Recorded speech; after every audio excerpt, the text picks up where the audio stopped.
C'est la nouvelle tendance des vacances autrement, le tourisme côté gastronomie ou plutôt agroalimentaire. Les Français en raffolent, fermes, fromageries ou encore usines à bière. C'est une autre manière de visiter, de découvrir les spécialités régionales. Un plus pour les touristes, mais aussi un bon filon commercial pour les producteurs. Perrine Bonnet, Émilie Denis avec notre bureau à Strasbourg. Regardez. Figurez-vous qu'ils ne sont pas que lents, ils ont aussi des dents. Le genre d'information que l'on apprend qu'en visitant comme ces touristes, la ferme à escargots de Véronique et Bruno Paysans. Ici, on a à peu près 700 000 escargots. Et avec quelques détails croustillants. Et là, ils s'accouplent. Donc, ils vont s'accoupler quand même pendant 12 heures. Voilà, 12 heures, oui, c'est...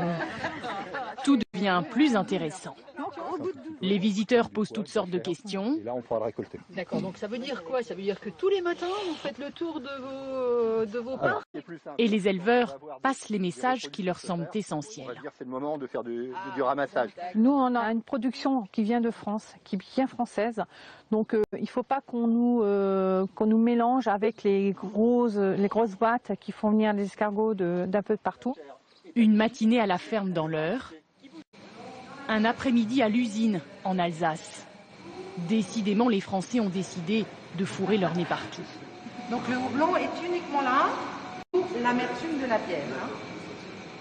Disons qu'on est très amateurs de bière, donc forcément on se dit on va aller du côté de Strasbourg, donc on va en profiter pour visiter une brasserie. Et qu'est-ce que vous en pensez de la visite? C'est intéressant, on apprend plein de choses. Il serait autour de 12 millions chaque année à pratiquer ce que l'on appelle le tourisme agroalimentaire.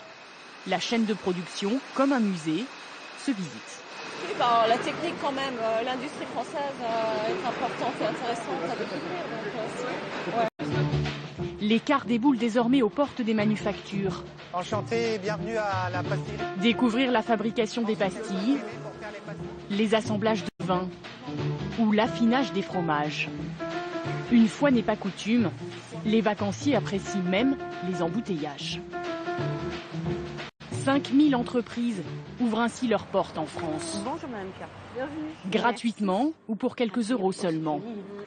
Parce qu'elles attendent, bien entendu, un retour sur investissement. Et les gens goûtent au démarrage Oui, au démarrage. Les chocolats ou les matières premières? Cette professionnelle de la communication aide les entreprises à concevoir leur visite. Rien n'est laissé au hasard. Cette magie, elle est quand on voit monsieur effectivement préparer le praliné, ça c'est clair.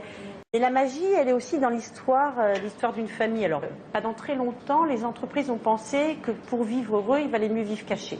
Alors que maintenant, il y a un renversement de tendance et elles pensent que pour exister et pour se développer, il faut au contraire qu'elles communiquent le plus possible, qu'elles communiquent en direct et qu'elles parlent elles-mêmes de leurs produits. Et le meilleur moyen de parler de son produit, c'est encore de le faire goûter à la ferme d'escargots comme à la brasserie. Pour 4 euros seulement, c'est bière à volonté. Très bonne. J'ai l'habitude d'autres bières, mais de me laisser tenter quand même. Des caisses de bière ici, des escargots au beurre aillé en Normandie. Est-ce que le fait de visiter l'exploitation donne envie d'acheter? Ah oui, oui, parce que tout est fait sur place, on voit bien que c'est des produits naturels et en plus c'est très bon. En moyenne, un consommateur dépense 3 fois plus à l'issue d'une visite que dans un magasin classique. Mais il aura en bonus fait des rencontres et une balade instructive.